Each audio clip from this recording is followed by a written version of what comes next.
మిత్రులారా, ఆనాడు ఉమ్మడి రాష్ట్రంలో సీమాంధ్రకు చెందిన ముఖ్యమంత్రులకు తెలంగాణ అంటే ఒక భయం ఉండే. ఈ నాయకులు ప్రశ్నిస్తారని నిధుల దోపిడీ జలదోపిడీ పాల్పడాలంటే ఒళ్ళు దగ్గర పెట్టుకొని ఆలోచన చేసేటోళ్ళు.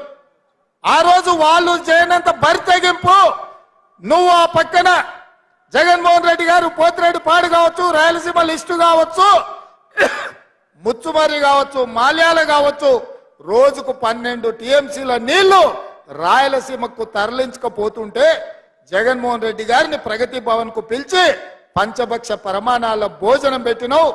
203 జీవో ద్వారా రాయలసీమను రతనాల సీమ చేస్తా అని చెప్పినావు. రోజమ్మ పిలిచి నీకు రాగి సంకటి నాటుకోడు పులుసు పెట్టంగానే పులుసు తిని అల్చు ఇచ్చి బలిచిపోయి రాయలసీమకు నీళ్ళు ఇస్తాన్నావు. గాని పాలమూరులో నిన్ను పార్లమెంటుకు పంపిస్తే మా ప్రాజెక్టులు ఎందుకు పూర్తి చేయలేదని నేను ఆ సోయిలేని దద్దమ్మలను నేను అడుగుతున్న ఈ వేదిక మీద నుంచి. నేను చేసిన నేరమేంది? పాలమూరు జిల్లాను ఎడారిగా మార్చి ఈ రోజు ఇంకా వలసలు ఆగకుండా అన్యాయం చేసి ఇవాళ మళ్ళీ రేపు పార్లమెంట్ ఎన్నికలలో ఓట్లు అడగడానికి వస్తాడంట. నేను అడుగుతున్న చంద్రశేఖర్ రావును, ఈ 10 ఏళ్లలో మా జిల్లా పేరులో మా జిల్లా అభివృద్ధి ముసుగులో వేలాది కోట్ల రూపాయలు కాంట్రాక్టర్లకు ఇచ్చి కమిషన్లు కొట్టి పాలమూరును ఎండబెట్టినావు. కొడంగల్ ఎడారిగా మారింది, వలసలు ఆగలేదు. ఇవాళ మేము ఓట్లు అడగాలంటే కొడంగల్ కాదు పూనా పోవాల్సి వస్తుంది. ఎందుకు మా లంబాడి సోదరులు తండాలు వదిలి పూనా బొంబాయి ప్రాంతాలలో నివసిస్తున్నారంటే ఈ ప్రాంతం ఎడారిగా ఉంది కాబట్టి మా బిడ్డలు ఇవాళ వలస పోతున్నారు. అందుకే నేను చెప్పిన మీరు నాటిన మొక్క ఇవాళ పెద్దదైంది, వృక్షమైంది, రాష్ట్రానికి నీడిచ్చే పరిస్థితి వచ్చింది. మీరు ఆదరించి అత్యధిక మెజారిటీతో గెలిపించండి.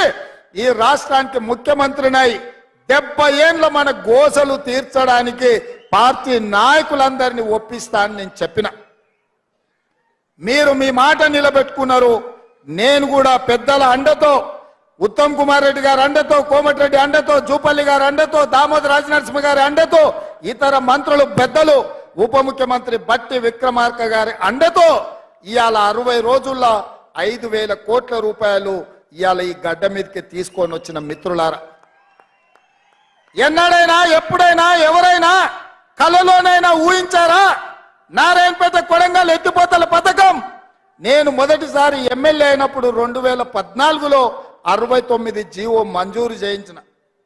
ఉమ్మడి రాష్ట్రంలో 7.10 టీఎంసీలతో 107,000 ఎకరాలకు నారాయణపేట కొడంగల్ ఎత్తిపోతల పథకాన్ని నేను మంజూరు చేయించిన.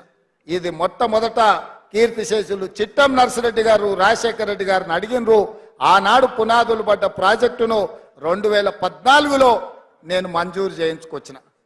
ఉమ్మడి రాష్ట్రంలో తెలంగాణ ప్రాజెక్టులు, పాలమూరు ప్రాజెక్టులు ఆగిపోయినాయంటే అన్యాయం జరిగిందంటే అర్థం ఉంది.